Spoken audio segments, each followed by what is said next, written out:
বিশ্বের নানা প্রান্তের এমন নানা রকম সব খবর নিয়ে বিশ্বযুগের এখনকার আয়োজনে স্বাগত জানাচ্ছি চৈতি সরওয়ার। মধ্যপ্রাচ্যের যুদ্ধবিধ্বস্ত দেশ সিরিয়ার দক্ষিণাঞ্চলে ছড়িয়ে পড়া সাম্প্রতিক সহিংসতায় প্রায় 600 জন নিহত হয়েছেন। যুক্তরাজ্য ভিত্তিক একটি পর্যবেক্ষক সংস্থা এ তথ্য জানিয়েছে।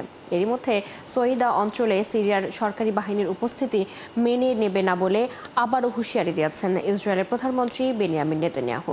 একই দিন সিরিয়ার অভ্যন্তরীণ সংকটের মধ্যে হামলা চালিয়ে দেশটিকে বিভক্ত করার চেষ্টা করছে বলে অভিযোগ তুলেছেন তুরস্কের প্রেসিডেন্ট রিসেপ তাইয়েপ এরদোয়ান। এদিকে সিরিয়ায় ইসরায়েলের সহিংসতাকে যুক্তরাষ্ট্র সমর্থন করে না জানিয়ে উভয় পক্ষকে সমাধানে আসার আহ্বান জানিয়েছে দেশটি। সৃষ্টি ঘটকের রিপোর্ট।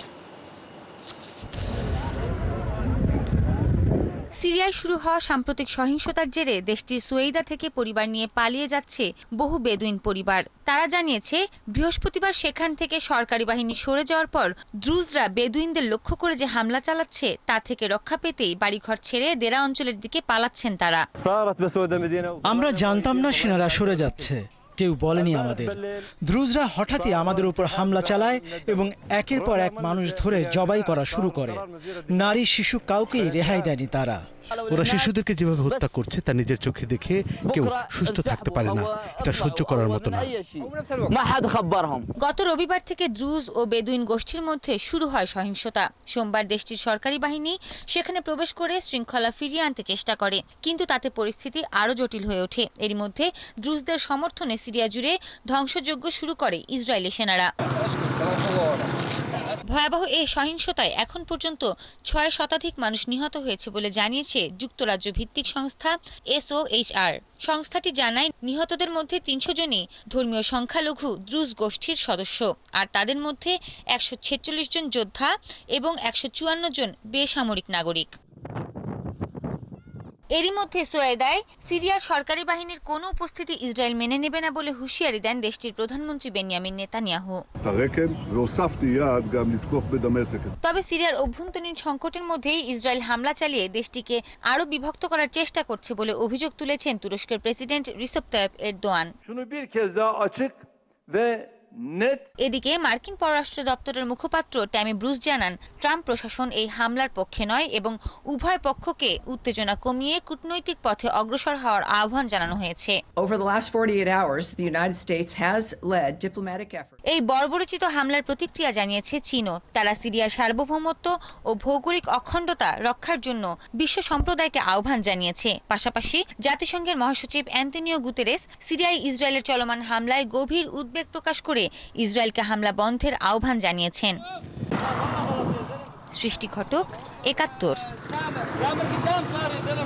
যুক্তরাষ্ট্র ও ভারত বাণিজ্য চুক্তি চূড়ান্ত করার খুব কাছাকাছি রয়েছে বলে জানিয়েছেন মার্কিন প্রেসিডেন্ট ডোনাল্ড ট্রাম্প।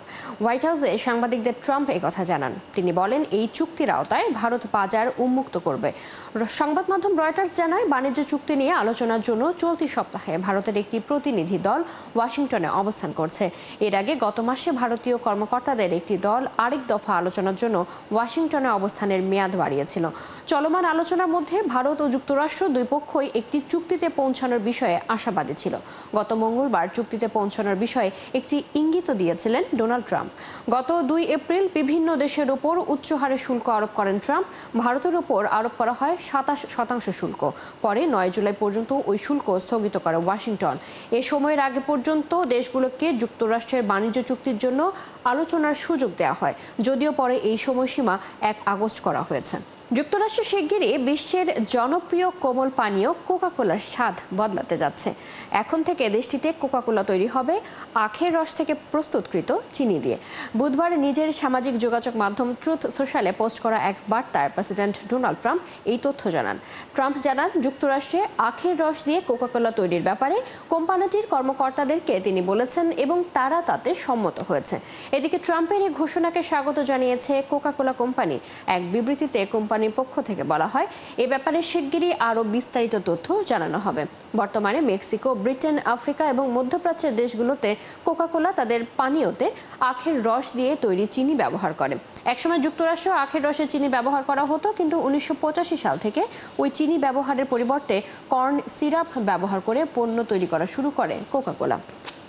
মার্কিন কূটনীতিবিদদের বিদেশি নির্বাচনের স্বচ্ছতা বা গ্রহণযোগ্যতা নিয়ে মন্তব্য করা থেকে বিরত থাকার নির্দেশ দিয়েছেন দেশটির পররাষ্ট্রমন্ত্রী মার্কো রুবিও। এ নিয়ে বিশ্বের বিভিন্ন দেশের মার্কিন কূটনীতিবিদদের কাছে বার্তা পাঠানো হয়েছে বলে জানিয়েছে ব্রিটিশ বার্তা সংস্থা রয়টার্স। বার্তায় নির্দেশ দেওয়া হয়, পররাষ্ট্রনীতি বিষয়ক সুস্পষ্ট স্বার্থ জড়িত না থাকলে অন্য দেশের নির্বাচন সংক্রান্ত বিষয়ে মন্তব্য করা থেকে বিরত থাকবে ওয়াশিংটন। যদি মন্তব্য করার প্রয়োজন হয়, সেটা হবে বিজয়ী প্রার্থীকে অভিনন্দন জানাতে এবং পারস্পরিক কূটনৈতিক সহযোগিতার প্রতিশ্রুতি স্মরণ করিয়ে দিতে। নির্দেশনে স্পষ্ট করে বলা হয়, কোনো দেশের নির্বাচনী প্রক্রিয়ার স্বচ্ছতা, বৈধতা বা গণতান্ত্রিক মূল্যবোধ নিয়ে মন্তব্য এড়িয়ে যেতে হবে। এই নির্দেশনাটি দীর্ঘদিনের মার্কিন পররাষ্ট্রনীতির একটি পরিবর্তন, কেননা বিদেশের মাটিতে অবাধ ও স্বচ্ছ নির্বাচন নিয়ে বরাবরই জোরালো অবস্থান নিত ওয়াশিংটন। পাকিস্তানের পাঞ্জাব প্রদেশের টানা বৃষ্টিতে সৃষ্ট বন্যায় গেল 24 ঘন্টায় অন্তত 63 জনের মৃত্যু হয়েছে। বৃহস্পতিবার প্রদেশটির একাধিক জেলায় জরুরি অবস্থা ঘোষণা করা হয়েছে। এদিকে বৃষ্টিতে বিপর্যস্ত দক্ষিণ কোরিয়ায় এখনো পর্যন্ত 4 জনের মৃত্যু হয়েছে। অন্যদিকে ইউরোপ জুড়ে তীব্র তাপদাহের মধ্যে স্পেনের উত্তর পূর্বাঞ্চলে ছড়িয়ে পড়া দাবানল এখনো নিয়ন্ত্রণে আসেনি। বিস্তারিত মনিরুজ্জামান বাবুর প্রতিবেদনে। পাকিস্তানের পাঞ্জাব প্রদেশে প্রবল বর্ষণের কারণে সৃষ্ট বন্যায় মৃত্যুর মিছিল দীর্ঘ হচ্ছে। দেশটির জাতীয় বিপর্যয় ব্যবস্থাপনা কর্তৃপক্ষ জানিয়েছে, অনেকের ঘরবাড়ি ধসে পড়ায় কেউ কেউ পানিতে ডুবে প্রাণ হারিয়েছেন। পরিস্থিতির ভয়াবহতা বিবেচনায় পাঞ্জাবের বিভিন্ন জেলায় ইতিমধ্যেই জরুরি অবস্থা জারি করা হয়েছে। দেশটির গণমাধ্যম জানায়, জুন থেকে শুরু হওয়া বর্ষা মৌসুমে পাকিস্তানে প্রায় 180 জনের মৃত্যু হয়েছে, যাদের বেশিরভাগই শিশু। বৃষ্টির তীব্রতায় পাঞ্জাবের কয়েকটি এক্সপ্রেসওয়ে বন্ধ হয়ে গেছে এবং বেশ কিছু ফ্লাইট বাতিল করা হয়েছে। পাঞ্জাবের মুখ্যমন্ত্রী মরিয়ম নওয়াজ এক্সে দেওয়া এক বার্তায় জানান, দুর্যোগপূর্ণ পরিস্থিতি মোকাবেলায় রাজ্য সরকারের সব বিভাগ সর্বোচ্চ প্রচেষ্টা চালিয়ে যাচ্ছে। তিনি জনগণকে নিরাপত্তা নির্দেশনা মেনে চলার অনুরোধ জানিয়েছেন। এদিকে মুষলধারে বৃষ্টিতে বিপর্যস্ত এশিয়ার আরেক দেশ দক্ষিণ কোরিয়া। এরই মধ্যে নিরাপদ আশ্রয়ে সরিয়ে নেওয়া হয়েছে 1300 জনের বেশি মানুষকে। এই বৃষ্টিপাত আরও কয়েকদিন চলবে বলে কর্তৃপক্ষ সতর্ক করেছে। বৃষ্টিতে সবচেয়ে ক্ষতিগ্রস্ত হয়েছে দক্ষিণ কোরিয়ার পশ্চিম উপকূলের শহর সেওসান। সেখানে মাত্র 12 ঘন্টায় 400 মিলিমিটারের বেশি বৃষ্টি হয়েছে। গোয়াংজুতে বৃহস্পতিবার 426 মিলিমিটার বৃষ্টিপাত রেকর্ড করা হয়েছে। এশিয়ার দেশগুলো যখন বৃষ্টি বন্যায় বিপর্যস্ত, তখন তীব্র তাপদাহের মধ্যে স্পেনের উত্তর পূর্বাঞ্চলে দাবানল আরও ছড়িয়ে পড়েছে। কর্তৃপক্ষ জানিয়েছে, এখন পর্যন্ত প্রায় 2500 হেক্টরেরও বেশি বনাঞ্চল এবং কৃষিভূমি ক্ষতিগ্রস্ত হয়েছে। এই অবস্থায় কয়েকশো মানুষকে নিরাপদ স্থানে সরিয়ে নেওয়া হয়েছে। এদিকে কানাডার অটোয়া, ম্যানিটোবা এবং অন্টারিও সহ বেশ কয়েকটি প্রদেশে গত কয়েকদিন ধরে চলা দাবানল এখনও নিয়ন্ত্রণে আনা যায়নি। সেখানকার সেনাবাহিনী উড়োজাহাজ ও হেলিকপ্টার ব্যবহার করে লোকজনকে নিরাপদে সরিয়ে নিচ্ছে। মনিরুজ্জামান বাবু, ৭১। ওয়াশিংটন এবং কিয়েভ একটি দ্বিপাক্ষিক অস্ত্র ক্রয় চুক্তি বিবেচনা করছে বলে জানিয়েছেন ইউক্রেনের প্রেসিডেন্ট ভলোদিমির জেলেনস্কি। ওই চুক্তির আওতায় ইউক্রেনের যুদ্ধ পরীক্ষিত ড্রোনের বিনিময়ে মার্কিন অস্ত্র কেনা হবে বলে জানান তিনি। মার্কিন সংবাদ মাধ্যম দ্য নিউ ইয়র্ক পোস্টকে দেয়া এক সাক্ষাৎকারে জেলেনস্কি বলেন, দুদেশের আকাশ প্রতিরক্ষা আরও শক্তিশালী করার সম্ভাব্যতা নিয়ে মার্কিন প্রেসিডেন্টের সাথে আলোচনা করছেন তিনি। ইউক্রেনের ড্রোন প্রযুক্তি মার্কিনীদের প্রয়োজন বলে দাবি করে তিনি জানান, এই ড্রোনের কল্যাণেই 3 বছরের বেশি সময় ধরে রুশ আগ্রাসনের মোকাবিলা করে আসছে ইউক্রেন। এই ড্রোন প্রযুক্তি তারা মার্কিনী এবং অন্যান্য ইউরোপীয়দের সাথে ভাগাভাগি করতে প্রস্তুত বলে জানান। যুক্তরাষ্ট্রের পাশাপাশি এই ইস্যুতে ডেনমার্ক, নরওয়ে এবং জার্মানির সাথেও আলাপ হওয়ার কথা জানান জেলেনস্কি। ন্যাটো জোট কিংবা তার ইউরোপীয় মিত্ররা যদি ইউক্রেন যুদ্ধকে উস্কে দিতে কোনো পদক্ষেপ নেয়, সেক্ষেত্রে পশ্চিমা বিশ্বে হামলা চালানো ছাড়া রাশিয়ার আর কোনো পথ থাকবে না বলে মন্তব্য করেছেন রাশিয়ার সাবেক প্রেসিডেন্ট এবং বর্তমানে দেশের সর্বোচ্চ নিরাপত্তা সংস্থা রাশিয়ান সিকিউরিটি কাউন্সিলের উপপ্রধান দিমিত্রি মেদভেদেভ। বুধবার বৃহত্তম রুশ বার্তা সংস্থা তাসকে দেয়া এক সাক্ষাৎকারে মেদভেদেভ বলেন, ন্যাটো কিংবা তার কোনো ইউরোপীয় মিত্রকে লক্ষ্য করে হামলা করার কোনো পরিকল্পনা মস্কোর ছিল না, কিন্তু তারা ইউক্রেন যুদ্ধকে উস্কে দিলে পশ্চিমা বিশ্বে হামলা চালানো হবে, আর এজন্য মস্কো প্রস্তুত রয়েছে। সম্প্রতি যুক্তরাষ্ট্রের প্রেসিডেন্ট ডোনাল্ড ট্রাম্প ইউক্রেনের যুদ্ধবিরতির জন্য রাশিয়াকে 50 দিনের আলটিমেটাম দিয়েছেন।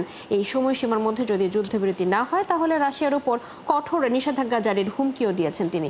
তবে মস্কো বলেছে, সংঘাতে রাশিয়ার মূল লক্ষ্য ও উদ্দেশ্য যদি হাসিল না হয় তাহলে এই আলটিমেটামে কোনো কাজ হবে না। আজ নেলসন ম্যান্ডেলা আন্তর্জাতিক দিবস বা ম্যান্ডেলা দিবস। 2009 সালের নভেম্বরে জাতিসংঘ আনুষ্ঠানিকভাবে 18 জুলাইকে নেলসন ম্যান্ডেলা আন্তর্জাতিক দিবস হিসেবে ঘোষণা করে। এরপর থেকে প্রতি বছর তার জন্মদিনকে ম্যান্ডেলা দিবস হিসেবে উদযাপন করা হয়। দক্ষিণ আফ্রিকার বর্ণবাদ বিরোধী আন্দোলনের বিপ্লবী এই নেতাকে নিয়ে বিস্তারিত থাকছে প্রতিবেদনে। পৃথিবীর ইতিহাসে যে কয়জন মানুষের নাম মানেই প্রতিবাদের প্রতীক, ন্যায় বিচারের জীবন্ত কণ্ঠস্বর নেলসন ম্যান্ডেলা তাদের মধ্যে অন্যতম। তাকে স্মরণ মানেই ফিরে দেখা নৃশংস বর্ণবাদের বিরুদ্ধে এক অদম্য সংগ্রাম, ক্ষমা ও পুনর্মিলনের রাজনীতি। দক্ষিণ আফ্রিকার মানুষের কাছে মাদিবা নামেই পরিচিত নেলসন ম্যান্ডেলা। আর এই মাদিবার জীবন এক জীবন্ত উপন্যাস, নাটকীয়তায় পূর্ণ, কিন্তু আত্মত্যাগ, ন্যায়বোধ আর উদারতার সূক্ষ্ম সুতায় গাঁথা। 1918 সালের 18 জুলাই দক্ষিণ আফ্রিকার এক গ্রামে জন্ম নেয়া এই মানুষটি ছিলেন আইনজীবী, রাজনৈতিক কর্মী, প্রতিবাদী এবং সবশেষে রাষ্ট্রনায়ক। তরুণ ম্যান্ডেলা 1944 সালে যোগ দেন আফ্রিকান ন্যাশনাল কংগ্রেস ANC-তে। দশকের পর দশক বর্ণবাদ আইনের বিরুদ্ধে লড়াই সংগ্রামে সোচ্চার ছিলেন তিনি এবং তার দল। 1956 সালে দেশজুড়ে পুলিশি অভিযানের সময় গ্রেপ্তার করা হয় ম্যান্ডেলা সহ বর্ণবাদের বিরুদ্ধে সোচ্চার অনেককে। রাষ্ট্রদ্রোহের অভিযোগে তার বিরুদ্ধে করা হয় মামলা। পরে 1961 সালে এই মামলা থেকে খালাস পান ম্যান্ডেলা। 1962 সালে দক্ষিণ আফ্রিকার সরকার তাকে গ্রেপ্তার করে এবং অন্তর্ঘাত সহ নানা অপরাধের দায়ে যাবজ্জীবন কারাদণ্ড দেয়। তার মধ্যে 18 বছরই ছিলেন দক্ষিণ আফ্রিকার কুখ্যাত রোবেন দ্বীপের কারাগারে। 27 বছরের দীর্ঘ কারাবাস শেষে যখন তিনি মুক্ত হন, তখন তার জনগণ ক্ষতবিক্ষত, বিভক্ত এবং প্রতিশোধপ্রবণ। তবে ম্যান্ডেলা দাঁড়ান এসবের বিপরীতে। তিনি বলেন, ক্ষমা করতে শেখো। কারাগার থেকে ছাড়া পেয়ে নিজ রাজনৈতিক দলের জন্য কাজ শুরু করেন তিনি। পরে 1994 সালে দক্ষিণ আফ্রিকার গণতান্ত্রিক নির্বাচনে প্রথম কৃষ্ণাঙ্গ প্রেসিডেন্ট হিসেবে নির্বাচিত হন এই অবিসংবাদিত নেতা। 1999 সাল পর্যন্ত প্রেসিডেন্টের দায়িত্ব পালন করেন তিনি। মাদিবার পক্ষ থেকে পারস্পরিক শ্রদ্ধা, ক্ষমা আর সম্প্রীতির বার্তা ওই সময় শুধু দক্ষিণ আফ্রিকা নয়, পুরো বিশ্বে সাড়া ফেলেছিল। 1993 সালে শান্তিতে নোবেল পুরস্কার পান বর্ণবাদ বিরোধী এই নেতা। বিদ্রোহী এই নেতাকে স্মরণ করতে 18 জুলাইকে জাতিসংঘ 2009 সালে আনুষ্ঠানিকভাবে নেলসন ম্যান্ডেলা আন্তর্জাতিক দিবস হিসেবে ঘোষণা করে। ম্যান্ডেলা আমাদের মাঝে নেই, এই সত্যের চেয়েও গভীর সত্য, তিনি আছেন আমাদের সাহস, সংগ্রাম আর বিশ্বাসের মাঝে। চৈতি সরওয়ার, 71। এই ছিল আজকের আয়োজনে। বিশ্বের নানা প্রান্তের নানা রকম সব খবর নিয়ে কাল সকাল 9:30টায় আবারও হাজির হবে বিশ্বযোগ। চোখ রাখুন 71 ফেসবুক পেজ এবং সাবস্ক্রাইব করুন 71 ইউটিউব চ্যানেল। 71 সাথে থাকুন।